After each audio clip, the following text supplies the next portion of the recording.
there, welcome into the College Basketball Bracket Science YouTube channel and podcast network. I'm your host today, and today we got a special Bracketology episode. We are going to dive deep into the mid-majors, as you can see on this graphic. So I'm going to lay out what the show is going to look like today. So we're going to start with the results that just happened, which influenced the seed line changes for some of the power conference teams, but also on Wednesday, kind of timed out perfectly because I was planning on giving some love to some of the mid-majors.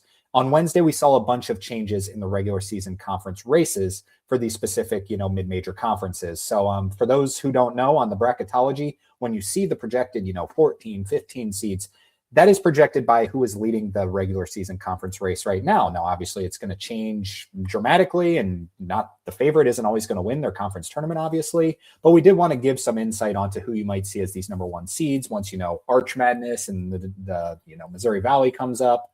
Come March and, just these other respective conferences. So we are going to give some love to mid-majors because we talk a ton about the top seeds. Now, we will still talk about the top seeds, but I'm going to go through those a little quickly so we can get into these mid-major madness. So the layout of the show today, we're going to talk about those games that just happened on Tuesday and Wednesday, some of the mid-major games, and then, of course, some of the power conference games that influence the seeding that you're going to see next, which will be the meat of the show, which is the Bracketology. So if you're only here for the Bracketology, go ahead and fast forward a little bit if you would like. I won't take offense to it. It'll just be a tan graphic that you will see where we are going to talk about, obviously, those top seeds, and then we're going to dive into all of the mid-major conference races going on right now and who are some teams that could be some dark horse teams. Time to give them some love before, of course, previewing the weekend ahead. We're going to be ad-free today. We're going to power through this all the way through, so be sure to hit that like and subscribe button. At least we're going to be ad-free on my side. I don't know about the YouTube side. I don't know what they do over there, but be sure to hit that like and subscribe button. Come back and follow us on Instagram and TikTok at Bracket Science with 2 S's. Before diving into it, I do just want to give some quick, housekeeping things. I'm actually going to start recording 3 times a week instead of 2 times a week. For those who don't know, usually right now it's Mondays or like rankings episodes and obviously reviewing what happened on the weekend. And then usually either Thursdays or Fridays are going to be our Bracketology show where we do the full seed list and we talk about, the upcoming weekend, which is obviously your busiest day, specifically on Saturday. But now we're going to go to Mondays will still be rankings, and then Thursdays specifically are going to be Bracketology, probably 10 a.m., 11 a.m.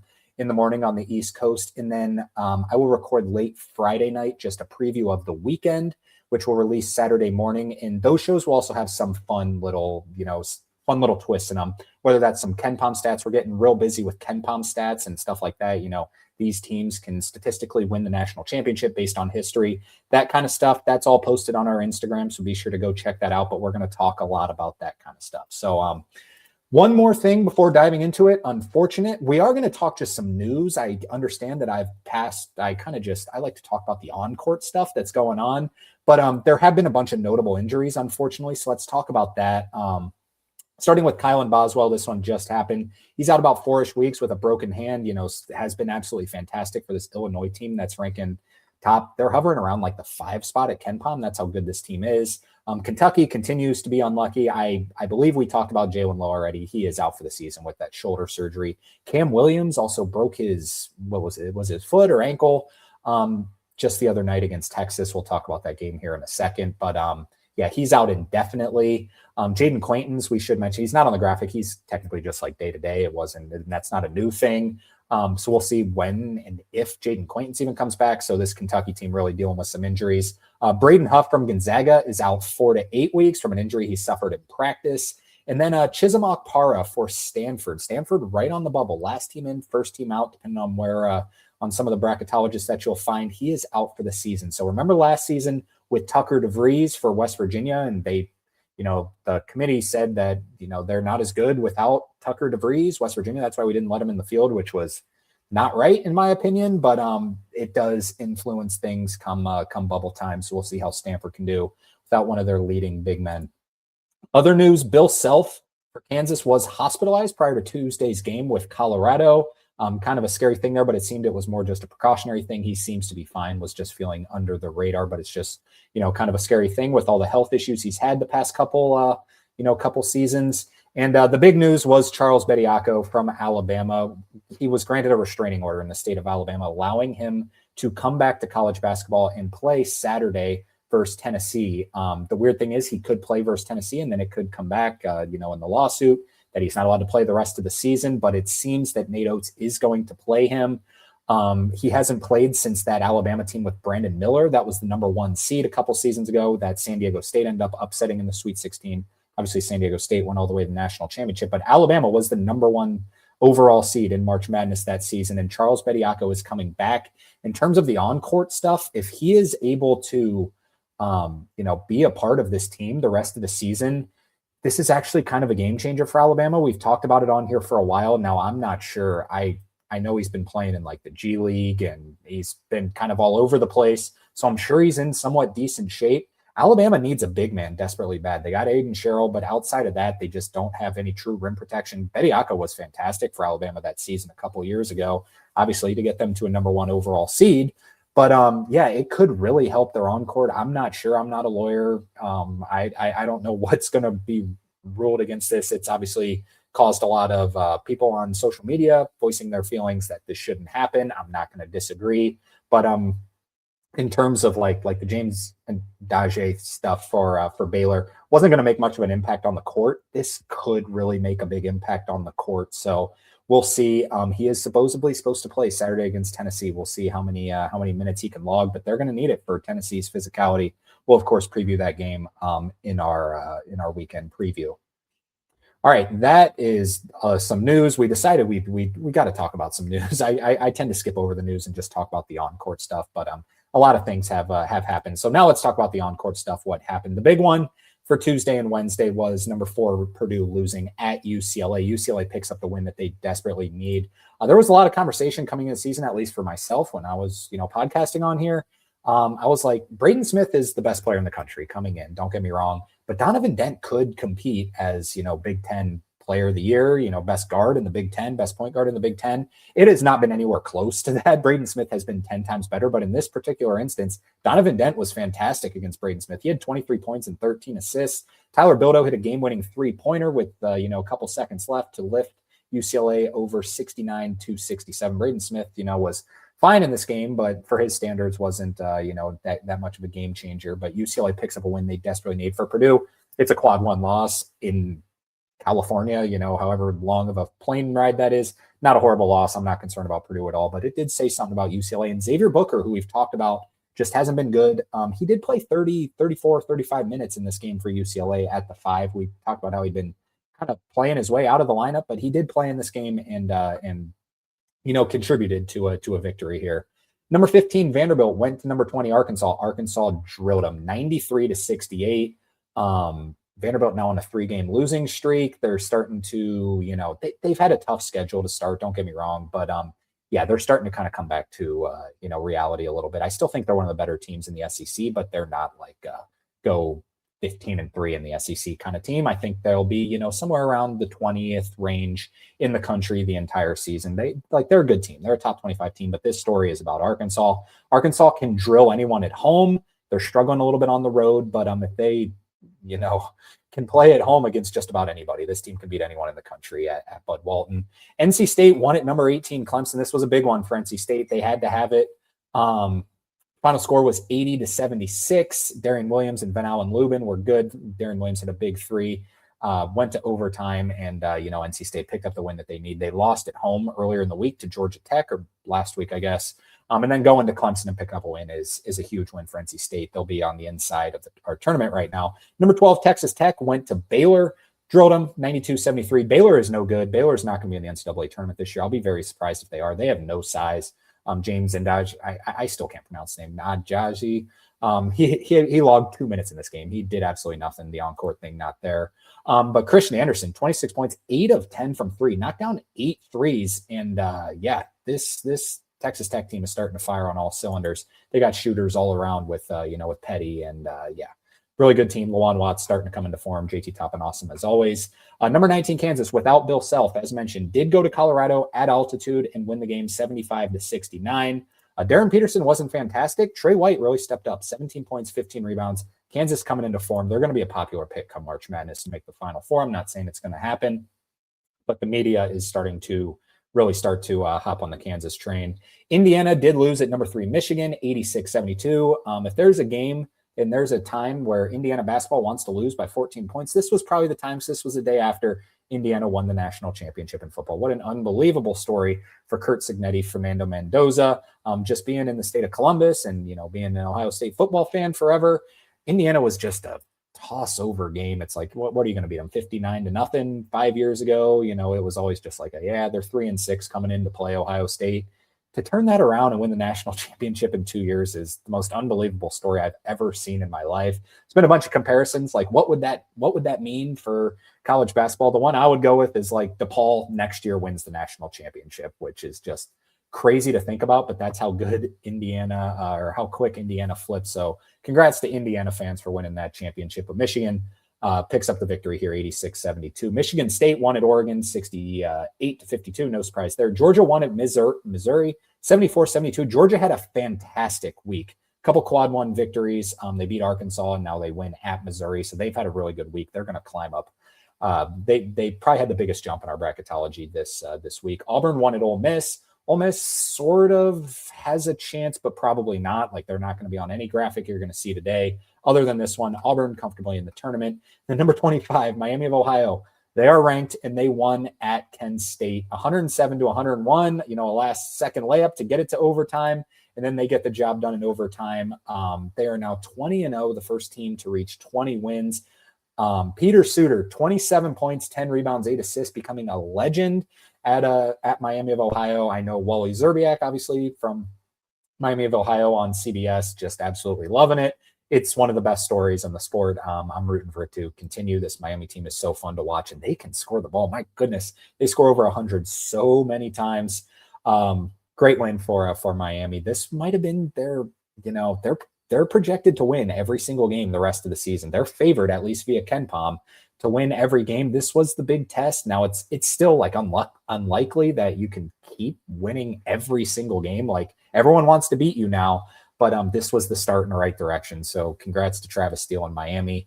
LSU lost to number 16 Florida, 79-61. LSU is fizzling like crazy. Matt McMahon is fully on the hot seat. For Florida, Ruben Chinyelu, 15 points, 21 rebounds. My goodness, he has been on a tear with him, Tommy Houck, and Xavier Lee and Boogie Flan playing better. This Florida team is looking very scary.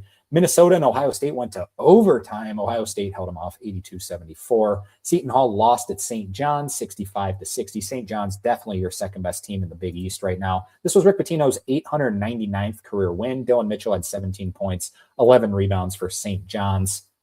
UCF and number 9 Iowa State. UCF with a tough start to conference play, a tough schedule. It was a blowout the entire way. Iowa State gets off of their 2-game losing streak by winning 87-57, and Josh Jefferson with a triple-double, his second of the season. He's fantastic. He's climbing up draft boards. 17 points, 10 rebounds, 12 assists for Josh Jefferson in this one. Good stuff there. TCU did somehow beat Oklahoma State. This was a crazy game. 68-65, both teams on the bubble. Florida State won at Miami. We're going to talk about Miami a little bit later in one of our thoughts. I've been seeing Miami in some bracketologies as like a 7 or 8 seed. Now, I haven't seen it since Florida State won at them, but Miami is like, they're not a lock to make the NCAA tournament. We'll talk about their resume here in a little bit, but this is a horrible loss to one of the worst teams in the ACC. SMU continued to look good with a win at Wake Forest, and then Utah State continues to struggle with a home loss to UNLV and Josh Pastner. All right, let's move on and talk about Wednesday and the things that happened. So Texas and Kentucky. Kentucky did still win, even with all the injuries, 85-80. Kentucky's playing decent right now. Number 1, Arizona beat Cincinnati 77-51.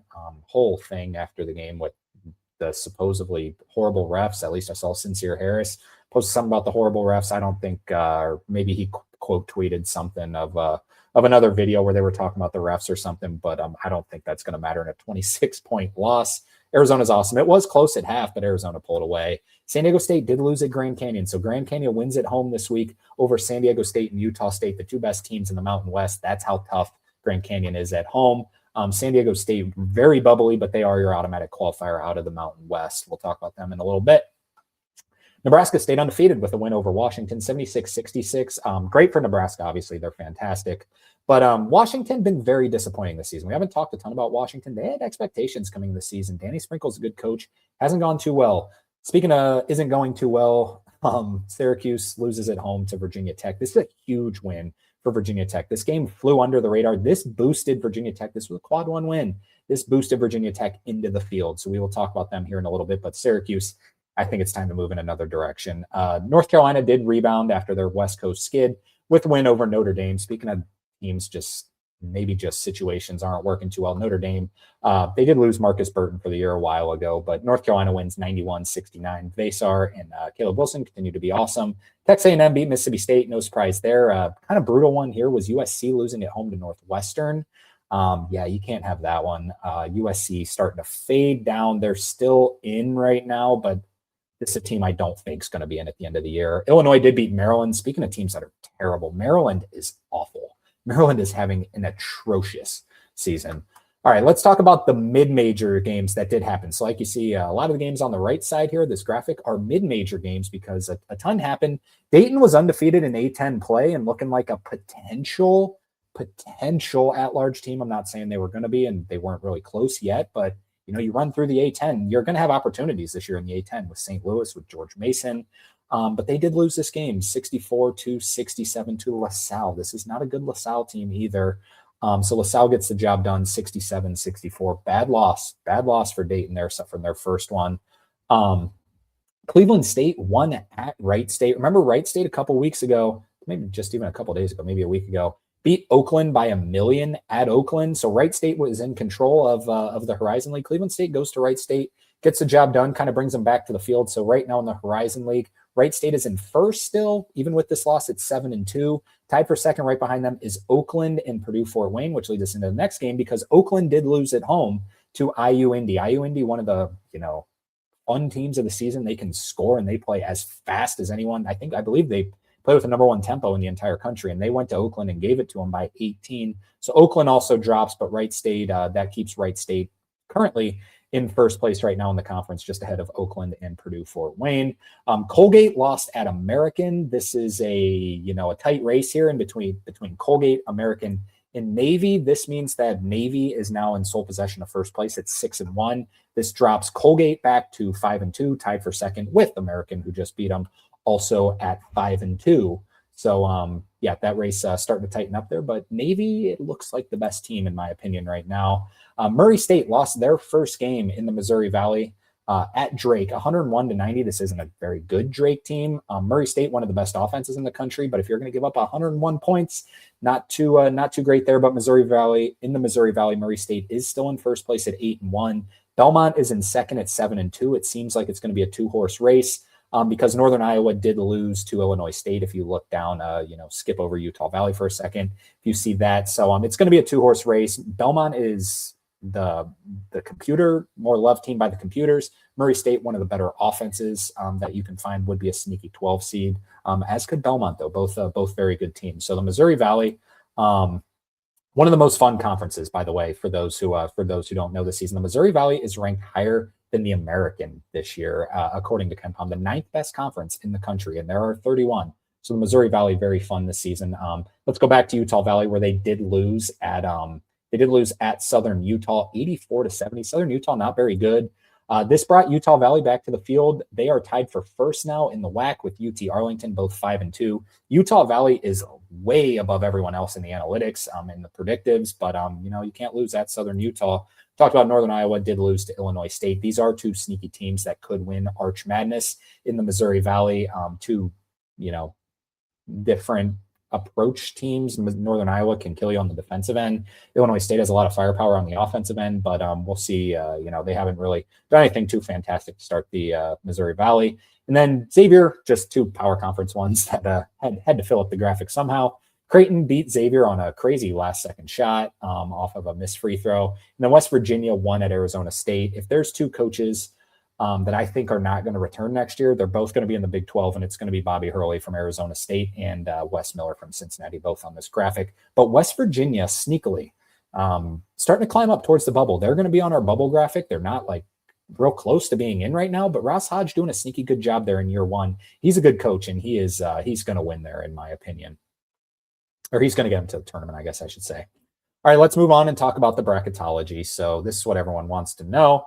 Hopefully it didn't take too long to get into this. So this is our full seed list as of right now. I'm going to talk about some of the numbers. And for those who are new to the bracketology, these are, a lot of the numbers we use. This is the team sheet over at barttorvik.com. It is linked in the description if you ever want to check it out on your own, or even follow along, whatever you like to do. But these are a lot of the numbers I'll be talking about, the resume numbers, the predictive numbers, and the quadrant numbers. So let's go back to our graphic here. I will pull up that graphic from time to time when we talk about some specific teams. But like I said, I'm going to try and get through these power conference ones a little bit quicker so we can talk about some of the mid-major conference races that are going on. Arizona and Duke, your top two teams right now. Arizona, obviously number one in the country. Duke right behind them. Duke has the most quad one wins in the country. And then third up is UConn. However, UConn is not too loved by the predictives. They're 11th at KenPom, 11th in BPI, but their strength of record's third, wins against bubble third. They are 11-1 inside the first two quadrants, which is third in the country. Nebraska also right there at 11-0 inside the first two quadrants, but the predictives don't like them as well. Nebraska is your first number two seed, with Michigan being your last number one seed. Michigan's still number one at KenPom, number one at Torvik. For those who don't know why would Michigan be ahead of Nebraska? I'm not saying it 100% would. Everyone's got their opinion. I've seen people that have put Nebraska above Michigan. However, it's not fair for say it would be probably in this situation, Navy playing Nebraska. It's every computer algorithm is telling you Michigan is better than Nebraska. So in this situation, Navy would rather be the first 16 seed than the last 15 seed. So that's kind of where the fairness comes into play. But I'm not saying Michigan's better than Nebraska, but every computer is telling you that. So that's why it influences the seeding. And so I would have Michigan as your last one seed. I've actually seen Michigan all the way up as the second overall seed. I believe Joe Lenardi at ESPN has that. So like I said, those predictives really carrying them. Nebraska still undefeated. Your projected winner of the Big Ten. How about that? Houston right behind them. Houston, obviously, I've been on UConn kind of since the start of the season. Going into the season, UConn was my pick to win the national championship. I think I'm migrating to Houston. I think Houston's going to do it this year. This team just looks unbelievable. They're getting so much better. It's a little scary relying on Kingston Flemings to be your best player as a freshman going into March Madness. He's never done it before. UConn has a bunch of guys who have done it before. And obviously Arizona's right there. Arizona looks like invincible. I think Arizona has by far the highest floor in the ceiling, or in the country, the highest floor in the country. But Houston's ceiling is, I think it's national championship good. Purdue still right there, even after their loss. I believe I dropped them from the first 2 seed to the third 2 seed. So they're still right there. Gonzaga up next as a 2 seed. Gonzaga is very close to Iowa State, believe it or not. Iowa State blowing out UCF boosted their predictives. So Iowa State is close to being back to a number 2 seed, but I got it as Gonzaga right now. Iowa State is your first 3 seed. Michigan State is your second 3 seed, just kind of plugging along. And then Illinois right there as well, even with the loss of Kylan Boswell, would be there. They should get him back in 4-ish weeks, did I say? Now, this is the one I knew I was going to get some questions on. I have Virginia as the next 3 seed over BYU. The more popular pick is going to be BYU over Virginia. So if you look, they're right next to each other in terms of the net. This is just ranked by net. So look at their resume in their in the net. So their BYU is 12th in the net. Virginia is 13th in the net. So when you look at the resume-based metrics, it's really close in strength of record. BYU is 11th. Virginia is 12th. BYU is 11th in wins above bubble. Virginia is 15th. However, Virginia has a slight lead in KPI. So, it's a little close, but definitely leans BYU. But then when you go to the predictives, pretty much everyone leans Virginia. In fact, it's 13th at KenPom to 14th. So, real close. They're splitting hairs for Virginia. The BPI is 12 to 22, BYU to Virginia. The BPI is the worst metric we have. I think that's kind of world renowned. So I kind of take all these numbers with a little grain of salt, and maybe that's to my own fault. I kind of browse over BPI a little bit, but then you look in the other direction at Torvik, Virginia's 7th and BYU's 22nd. So it's do they kind of cancel each other out? It's really close between the resume and quality metrics. But then when you go to the quad boxes, as you see on the right, Virginia 3-0 in quad 1A, the win at NC State, at Louisville, at SMU. Something about winning on the road is going to boost your, when that's on the team sheet, who you won and where you won, that's going to boost you. While, BYU is 0-2 in quad 1A. That game against Connecticut or against UConn on a neutral, and at Texas Tech, they lost both of those games. So they're both 4-2 in quad 1, 4-0 in quad 2. And for a combined 8-2 inside the first two quadrants. So very similar there. However, it's just those quad 1A wins is kind of why I'm giving the boost for Virginia over BYU. But I understand anyone who's going to put BYU there. I see it because like strength of record, one better for BYU, wins above bubble, a couple better. But just overall, looking at the quadrants where you won at, winning on the road for Virginia is why I gave it to Virginia as the last number 3 seed. But I do have BYU right there, and this is a thing where BYU could win one road game. I'm not sure who they even. I think they play against Utah this weekend, so should beat Utah. It's at BYU, so should win that game. And I'm not sure what Virginia has North Carolina. So if Virginia beats North Carolina and BYU beats Utah, it's obviously a better win for Virginia. Although that wouldn't even be a quad 1 win because North Carolina is. No, it would be a quad 1 win now, actually. North Carolina is up to 27th in the net, so that would be a quad 1 win for Virginia, and I think that would solidify it as Virginia being ahead of BYU at the time, but we'll have to wait and see. Anything can happen. I do have Florida as your next number 4 seed.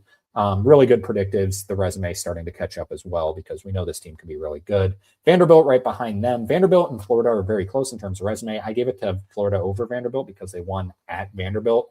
I'm not a big believer in head-to-head if it's a home game. So, for example, someone beats you at home, like, yeah, you should protect your home court. When you win at Vanderbilt and you have very similar resume and predictives, I went with Florida. And then Texas Tech is the next number 4 seed. This is the last one I wanted to talk about for the power conferences. Texas Tech versus Kansas versus Alabama, because this is as close as you may ever find it. And I believe they're right next to each other. Texas Tech 17th in the net, Kansas 18th in the net.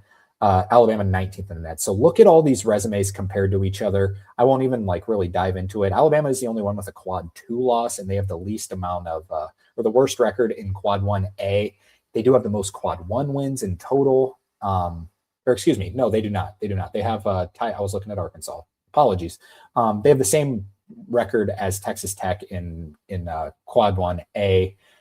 Except one less win in quad 1 and one more loss in quad 2 with very similar resume-based metrics and predictive-based metrics, which is why I went with Texas Tech. Then I did end up going with Alabama. You can look at it kind of on your own. They just have one more quad 1A win and don't have a quad 2 loss. So that's why I ended up going Texas Tech, Kansas, Alabama, but those are about as close of 3 as I've seen in my life.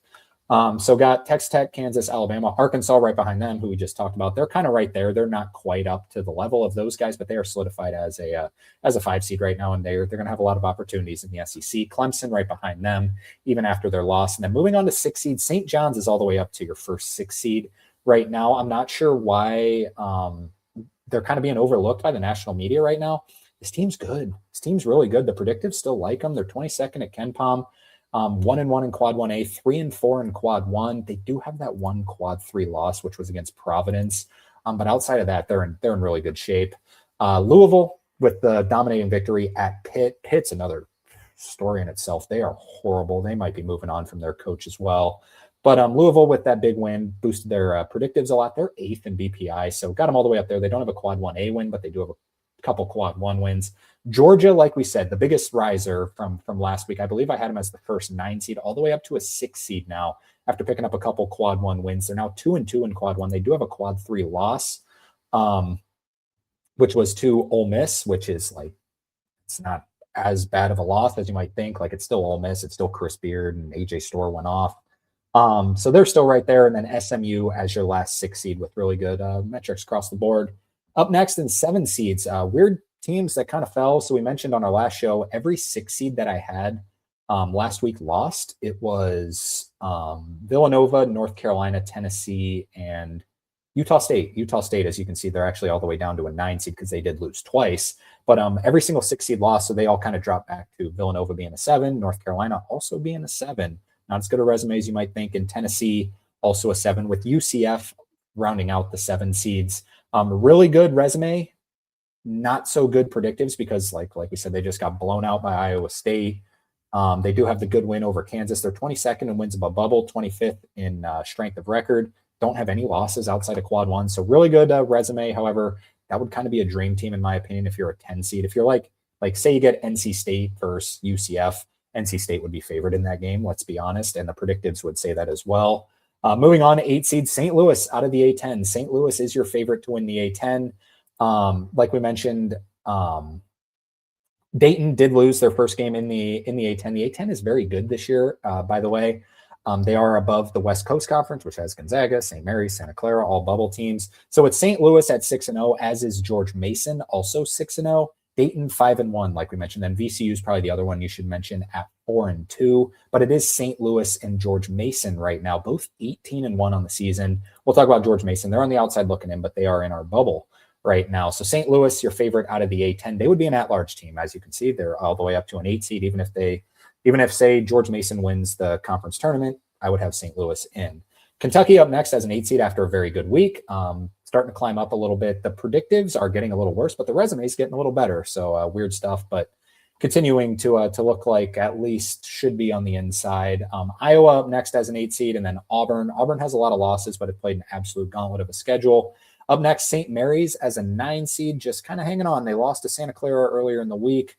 Wisconsin up next as a 9 seed. That would be a very dangerous 9 seed. Texas A&M is a team that I thought would be better off than a 9 seed, but they're still right there. They're tied for first in the SEC right now.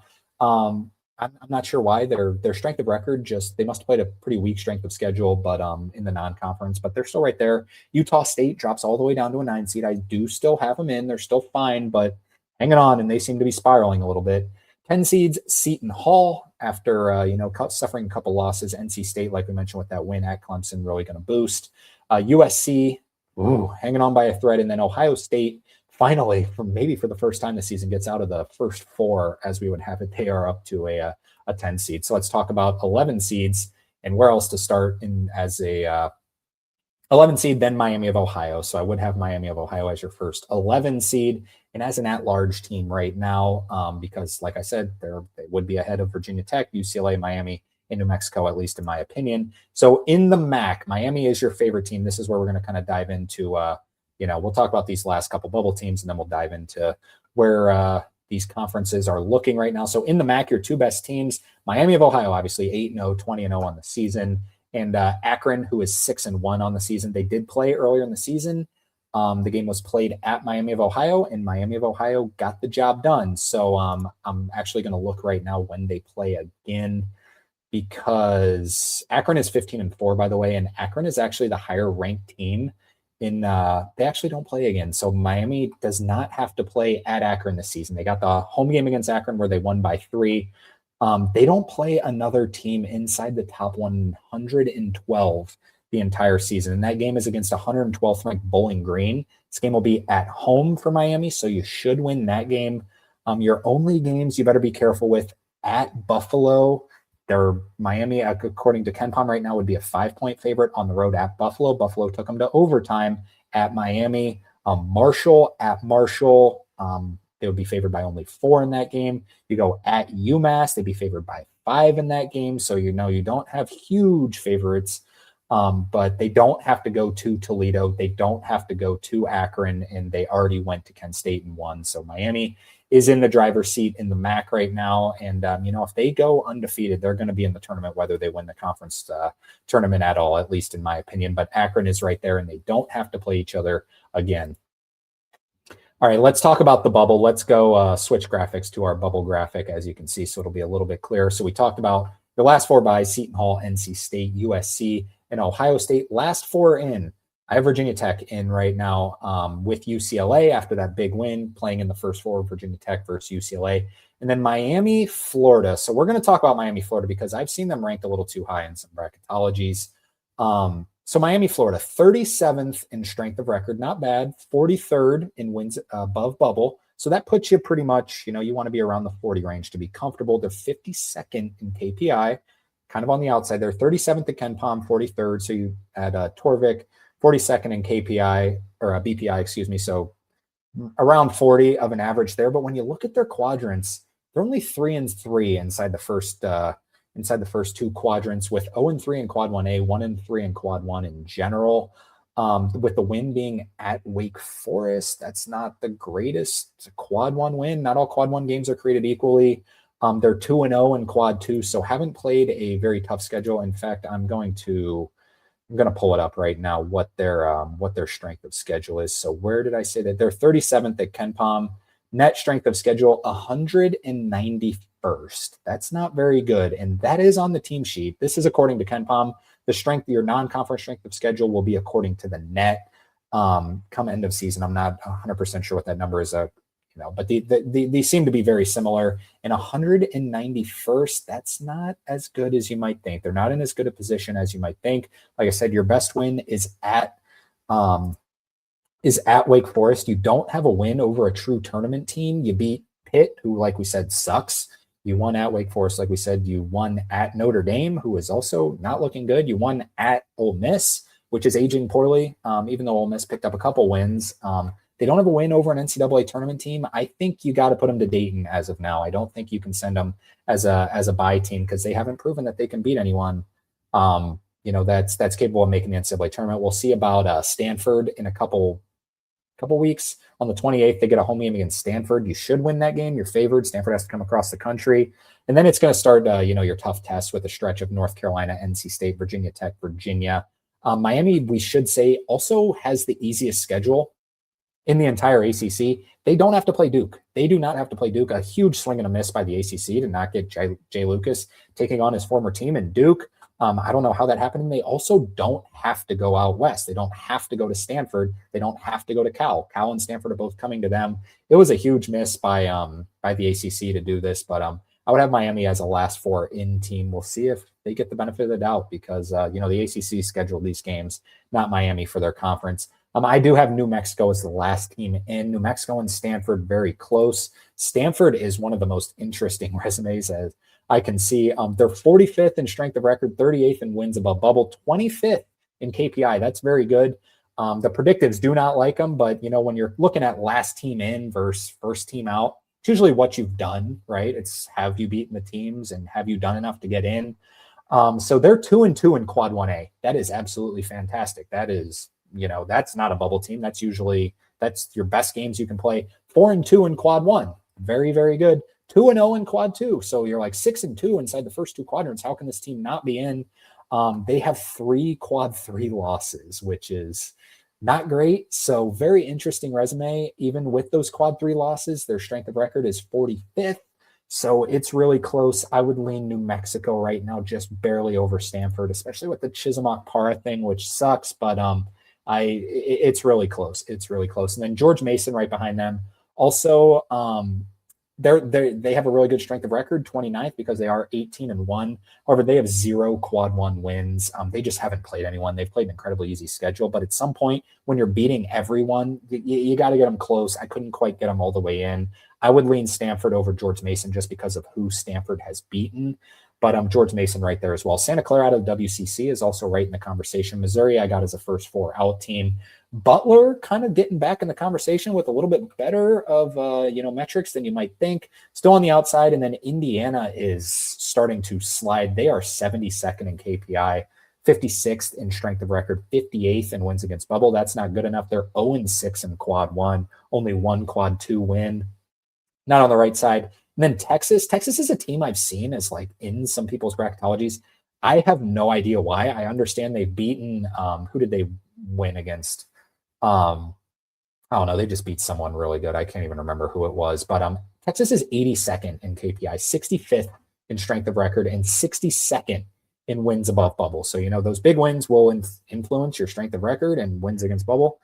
They're in the 60s, and their predictives aren't much better. It's an average of 41. I understand they're 3-5 in quad 1, have some good wins with 1 quad 1A win. They're 1-5 in quad 1. They don't have a quad 2 win. They're 0-2, 3-7 inside the first 2 quadrants with the quad 3 loss. I'm not sure why Texas is even, I think in Joe Lenardi's, he was like last team in the last time I saw him. Like, that's ridiculous. They would not be in the tournament right now. You're looking at the same stats I am. And then Baylor is starting to really, really slide. Your next up would be Cal. West Virginia is starting to get into the conversation. LSU, TCU, Oklahoma State, and Creighton. Just wanted to label them as well. All right, so let's go back to the main graphic, and we will start talking about some of these mid-majors. So like we said, Virginia Tech versus UCLA, Miami versus New Mexico.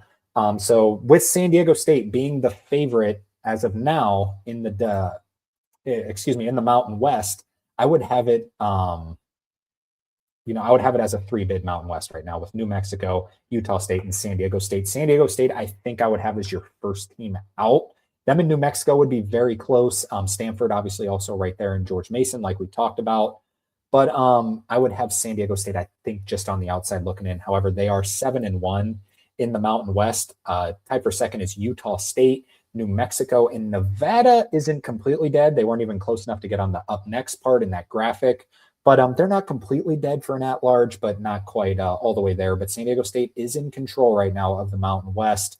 The game against Utah State is going to be played at Utah State on Saturday, January 31st, and at home for San Diego State on Wednesday, February 25th. Utah State is heavily favored in terms of the predictive metrics. Utah State is 34th at KenPom. San Diego State is 45th. Not heavily favored, but definitely a difference there. So San Diego State, they're in the driver's seat, but will Utah State be able to climb out of this hole that has happened and get back in the right shape here? All right, up next as your first 12 seed, it is Yale out of the Ivy League. There's actually a 3-way tie for first in the Ivy League right now.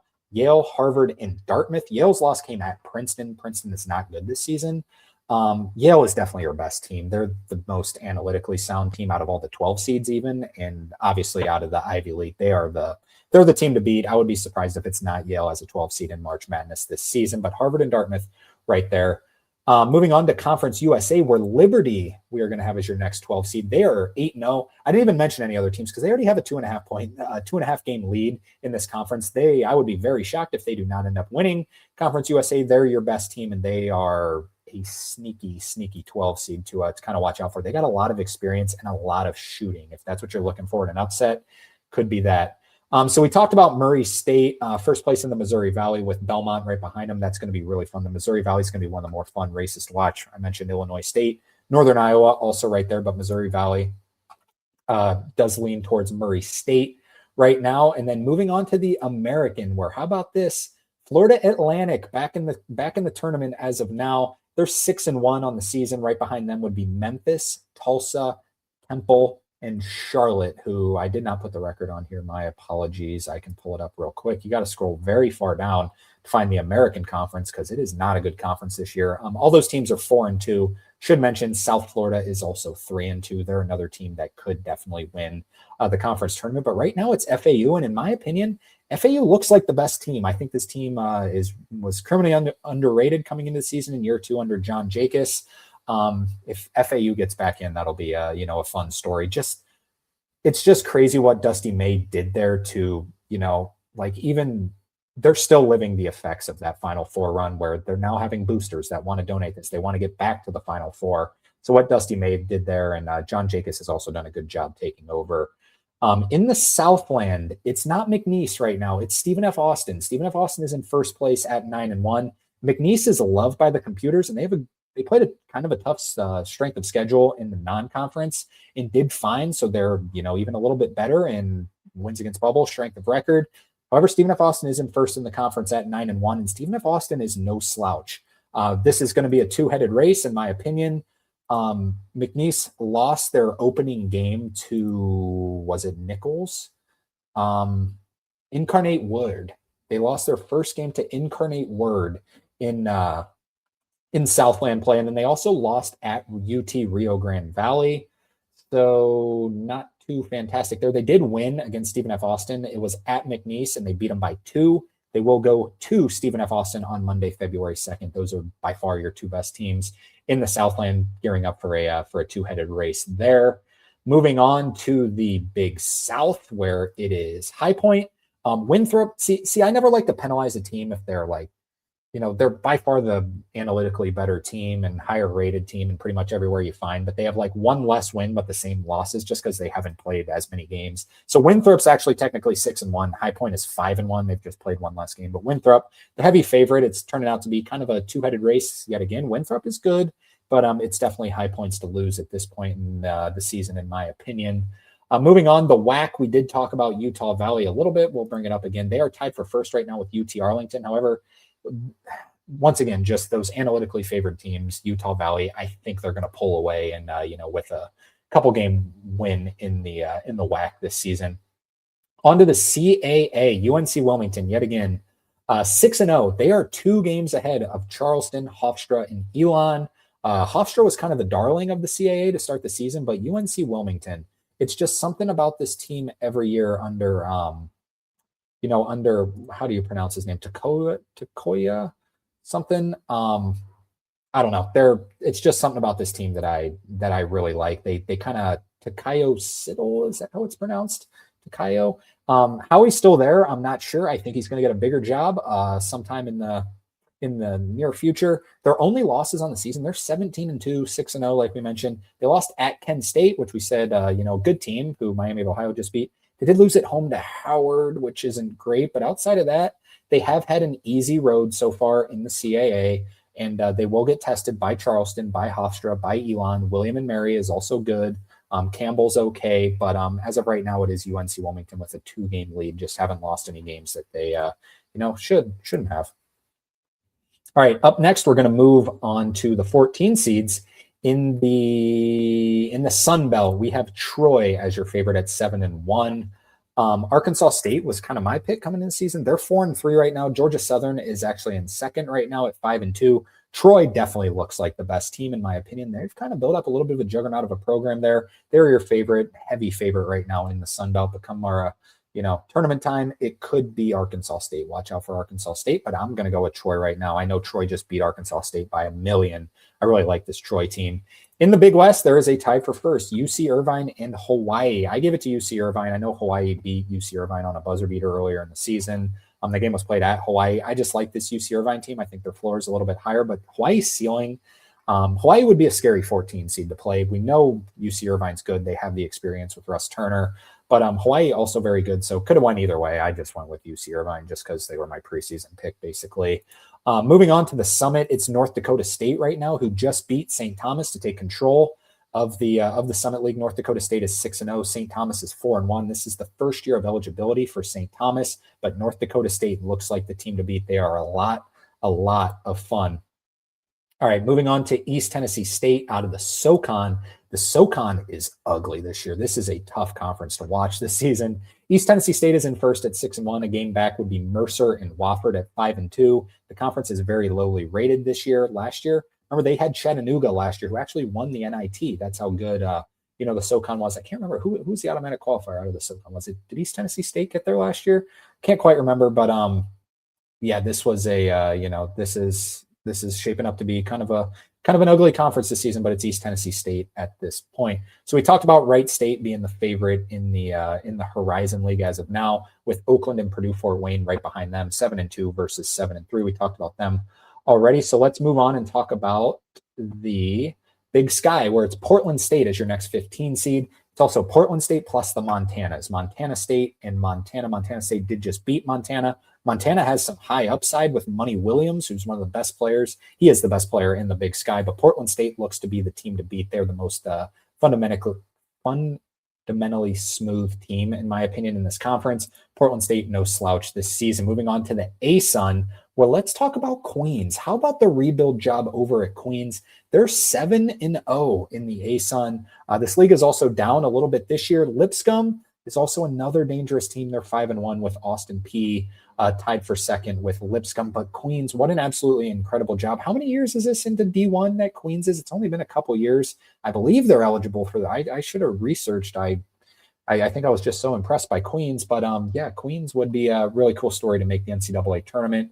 And then we talked about out of the Patriot League, it being Navy as your lead with 6-1 on the season, with American and Colgate right behind them at 5-2.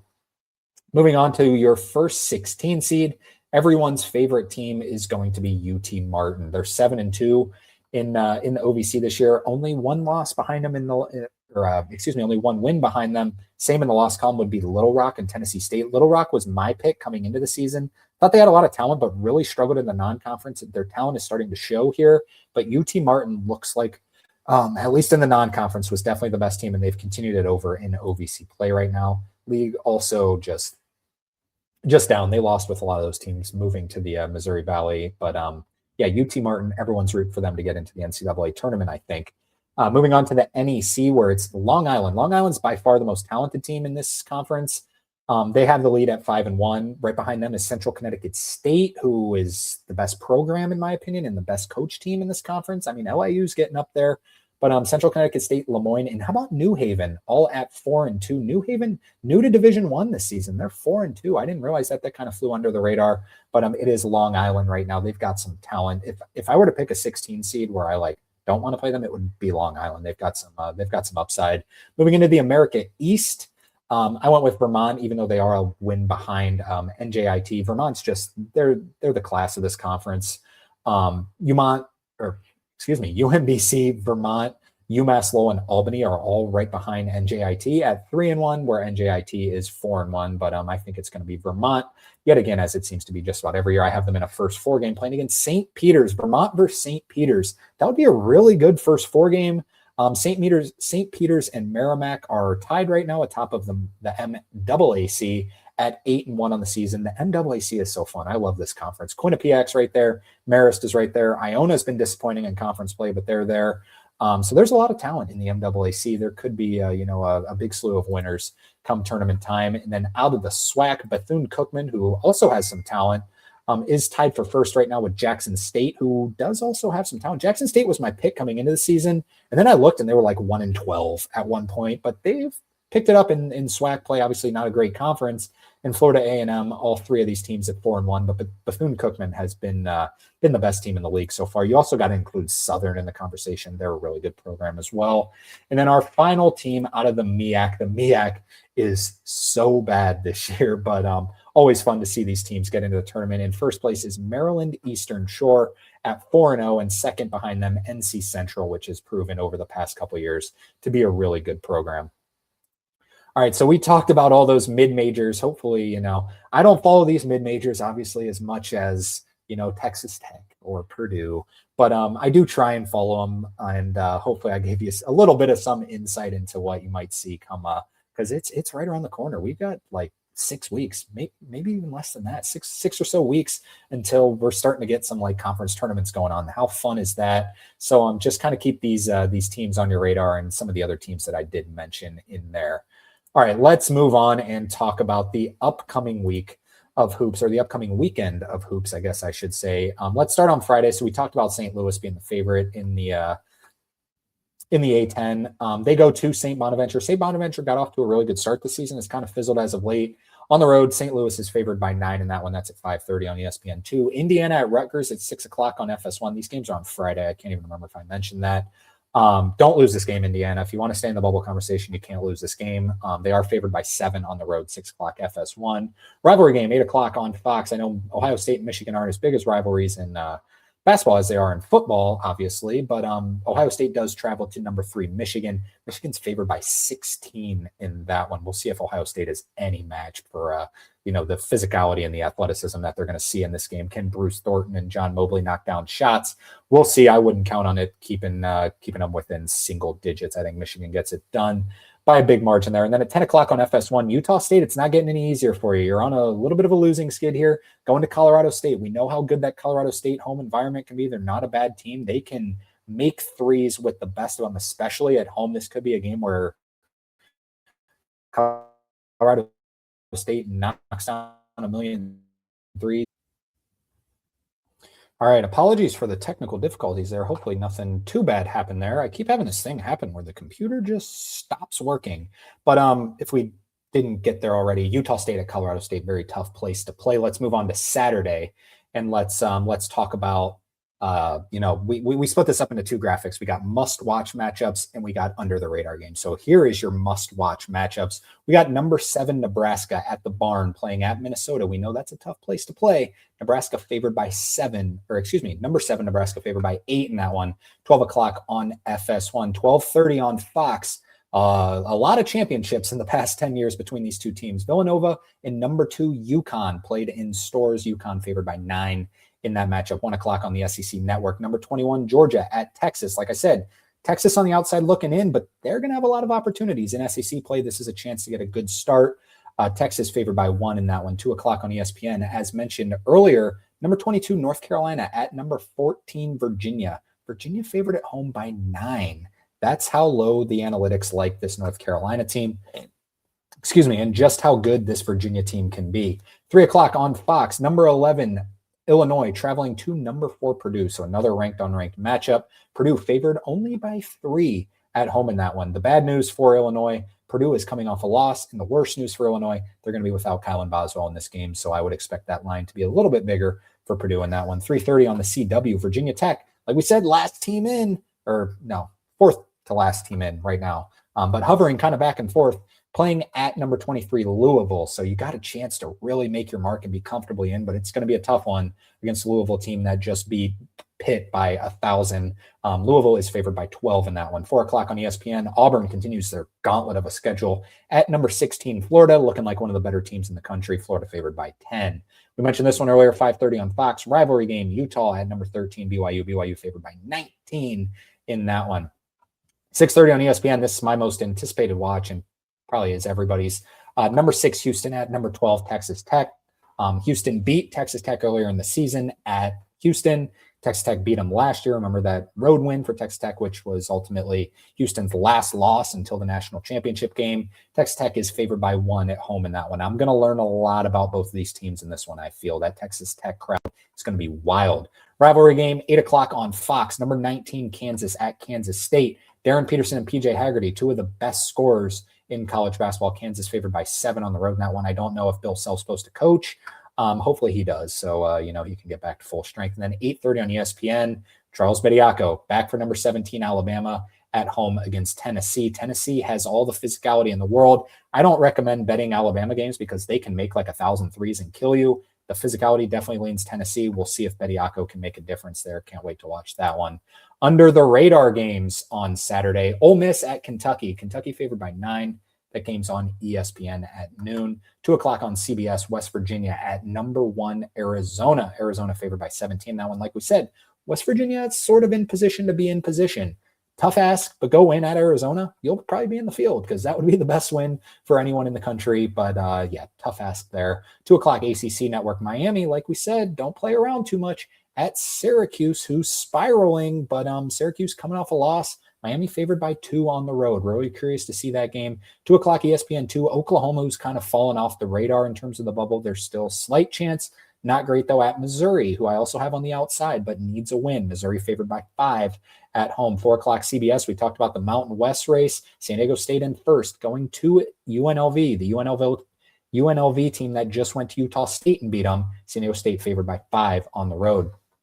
4:00 on Peacock. Number 9, Iowa State at Oklahoma State, Oklahoma State on the outside looking in. Iowa State looking to get to 2 seed consideration right now. We said very close with Gonzaga. They are favored by 10 on the road. 6:00 SEC Network, number 15 Vanderbilt looking to break their losing streak at Mississippi State. God, that just sucks when it's like you're trying to break your losing streak. You know you're good, but you got to go play Josh Hubbard. You know their team's not good, but Josh Hubbard can do anything. Vanderbilt's favored by 9 on the road, but be careful with that one. 6:00 ESPN2. 2 teams desperately need a win. TCU versus Baylor. I believe TCU beat Baylor earlier in the season. Baylor's favored by 4 at home, though. 8:00 ACC Network. 2 teams that are in position. Cal at Stanford. Stanford favored by 3. Will be without Chisholm Para, but I would recommend everyone going and watching Ibuka Okori for Stanford. 8:00 FS1. 2 teams tied for second in the Mountain West, like we talked about. Nevada at New Mexico. New Mexico is favored by 8 at home. And then finally, 8:30 on the SEC Network, we got LSU at number 20, Arkansas. Arkansas looking to continue to roll, favored by 8 in that matchup. On Sunday, nothing too spectacular. We get FAU, who we mentioned, at USF. That could be a really fun one. Oregon at Washington, Illinois State at Belmont in the Missouri Valley, and then USC at Wisconsin, 2 projected tournament teams as of now. That's going to do it for the show today. I can see I'm lagging already. So everyone enjoy this week of ball. Remember to hit that like and subscribe button before heading out. We'll talk to you again on Monday. Hopefully I'll get this taken care of with this mess of a computer I got going on right now. So everyone take care. Enjoy ball.